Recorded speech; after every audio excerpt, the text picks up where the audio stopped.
everyone, welcome. If you're new here, I'm Samantha and I go by Thrifty on a Dime on all my social media channels. So if you're new here, I make videos and content related to reselling, which is, buying items and then selling it online. And I've done that for about 11 years now on sites like Poshmark, eBay, Mercari, Facebook Marketplace, you name it. And I have always wanted to open an in-store shopping experience. And last year in August, I was blessed to find a place in my hometown that I could create my own space in. And that's just what I did. So I want to show you guys some before and after pictures of the spot that I transformed into my little shopping store. I'm really excited because it's been going so well. I do wish, however, I was able to find a larger spot, but again, this was my first time owning a brick and mortar store. So it's going to be a great learning opportunity before I start to grow. And let me tell you, I definitely plan on growing, that's for sure. So I've learned a lot since opening my doors. I'm going to kind of just talk a little bit about my inventory and where it came from. So since I had an online store for so many years, I actually had rented a storage unit from a place called Storage Express, which they have different kinds of, businesses that own storage units. But I had rented from them for a really long time. I had a 10 by 20 foot storage unit filled. And when I filled with inventory, and it kind of got out of control because I live in the Midwest and it would get cold. So then I would kind of just put it on the back burner of going there and organizing and making sure stuff was posted online like it should have been. So I decided, since I was going to open the thrift store, that I'm just going to use everything that was in the storage unit that I already had. I also had my basement at my new house, as well as my 2.5 car garage filled with inventory. And then I also have a barn that's 12 by 20 feet that I have filled with inventory as well.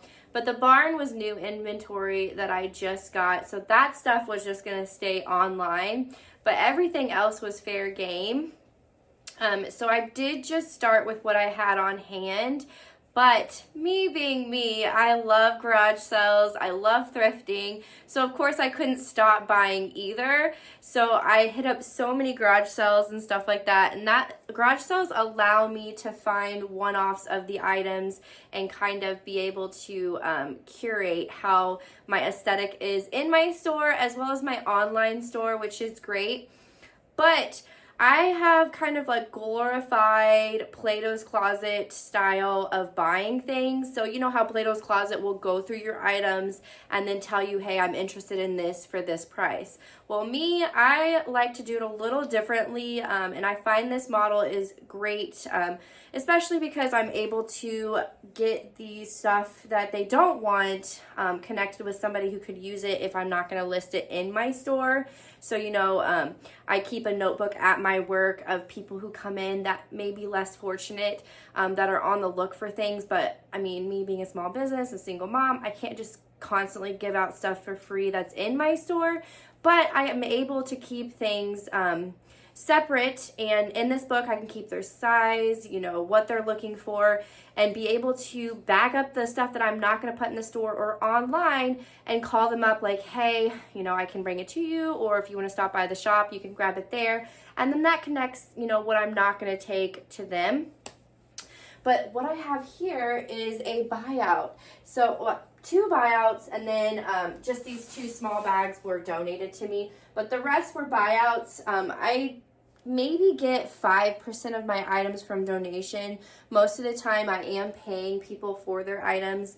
But what I mean by a buyout is I've had people bring their stuff to the store if it's a smaller quantity. They bring it to the store, I go through it, and I give them an offer of what I would pay for it, which I feel like is a total win-win, because most of the time in my town, they were probably just going to take it to Goodwill, because we don't even have a Plato's Closet or, a buy on the spot store that's anywhere less than an hour from us. So I do feel like it's a total win-win. I love putting money in somebody else's pocket, and then in turn it's going to make me money in the long run, which can kind of get sticky if you're not good at doing those kind of things. because not everything's gonna sell. So yes, I may keep it all. I may even put most of it in my store or online, but a lot of it is gonna just sit there for months, or it may not sell at all. So I may be, paying to get it priced and put on the floor. It's taking up retail space in my retail store, and eventually I pull it and have to end up donating it or give it to somebody who needs it. But that's why I like to keep my offers lower, for that reason alone. But again, I love doing buyouts because you get a lot of product, and it allows me time to kind of split things up between putting it online, putting it in the store, and then also getting it ready to donate. And then there is like usually when I do a buyout, there's a very small amount that I'm not going to be able to even give to somebody, because I don't want to give somebody something that's holy or has an insane amount of stains or something like that. But yeah, that is something that is on the top of what I do to find items, is doing buyouts. So I absolutely love that. But I just wanted to share with you guys a way that I'm able to get inventory, and a lot of inventory, pretty quickly, while there aren't garage sales, because again, here in the Midwest, there is a lot of snow on the ground right now. We had 2 snowstorms hit us, one for 10 inches and then another one for 4, like 3 days later. So I wanted to share this with you guys. I am solely doing online as well as my retail store right now. This is all I'm doing, so I'm excited to create more content. If there's anything you want me to share that I've encountered along the way, or anything like that, I would love to hear it in the comment section, or just say, hey, I know I haven't been very active, but I'm super excited to get more active and share things that I'm doing that may help you kind of boost your career. So thank you guys so much for watching. As always, have an amazing day.